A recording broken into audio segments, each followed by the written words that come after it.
Shalom, selamat pagi, selamat hari Selasa. Bertemu kembali untuk mendengarkan renungan harian. Renungan harian pagi ini berjudul Pemuda Penganut Ajaran Miller II. Ayat inti terdapat di dalam Kitab 1 Tesalonika 4 ayat 16 sampai 18. Demikian firman Tuhan, sebab pada waktu tanda diberi, yaitu pada waktu penghulu malaikat berseru dan sangkakala Allah berbunyi, maka Tuhan sendiri akan turun dari sorga, dan mereka yang mati dalam Kristus akan lebih dahulu bangkit. Sesudah itu, kita yang hidup, yang masih tinggal, akan diangkat bersama-sama dengan mereka dalam awan menyongsong Tuhan di angkasa. Demikianlah kita akan selama-lamanya bersama-sama dengan Tuhan. Karena itu, hiburkanlah seorang akan yang lain dengan perkataan-perkataan ini. Mari kita dengarkan uraiannya. Dan kata-kata itu sungguh menghibur. Kata-kata itu khususnya menjadi penghibur bagi Ellen Harmon yang masih muda. Penemuannya akan Tuhan sebagai orang tua yang penuh kasih sayang, memberinya energi untuk menyampaikan berita tentang kedatangan Kristus yang kedua, sehingga orang lain dapat mempersiapkan diri untuk peristiwa yang menggembirakan itu.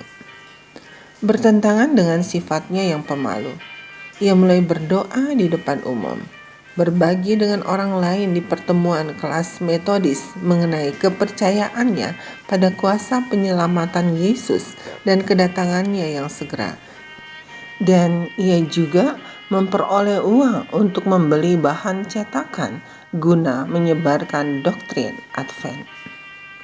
Kegiatan terakhir sangat melelahkan baginya karena kesehatannya yang buruk.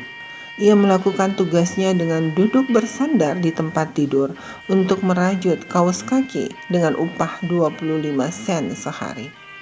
Keyakinannya yang sangat tulus tampak dalam setiap aspek kehidupannya. Keyakinannya itu menuntun banyak teman seusianya untuk beriman kepada Yesus. Tidak hanya Ellen yang bersemangat untuk kebenaran Advent yang dikhotbahkan oleh Miller, tetapi juga orang tua dan saudara kandungnya.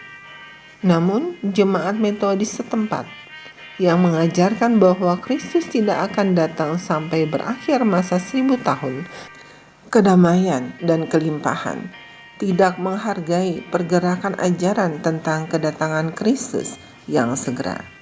Akibatnya, pada bulan September 1843, jemaat itu mengeluarkan keluarga Harmon dari keanggotaan gereja.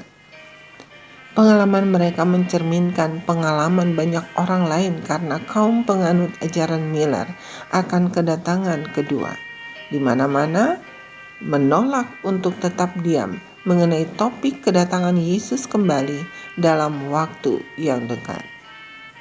Ellen dan sebagian besar pengikut Miller lainnya tidak terlalu khawatir dengan pengusiran mereka dari berbagai denominasi.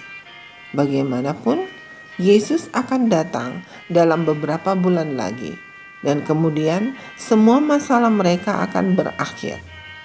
Dengan harapan itu, para pengikut Miller terus berkumpul bersama untuk saling menguatkan saat waktu yang dinubuatkan itu semakin mendekat. Sukacita memenuhi hati mereka, seperti yang kemudian dikatakan Ellen.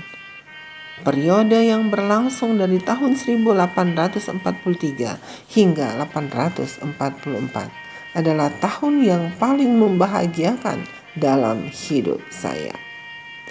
Jika menengok ke belakang, kita menyadari bahwa orang-orang percaya itu keliru mengenai waktu kedatangan, tetapi mereka tidak salah tentang harapan itu sendiri.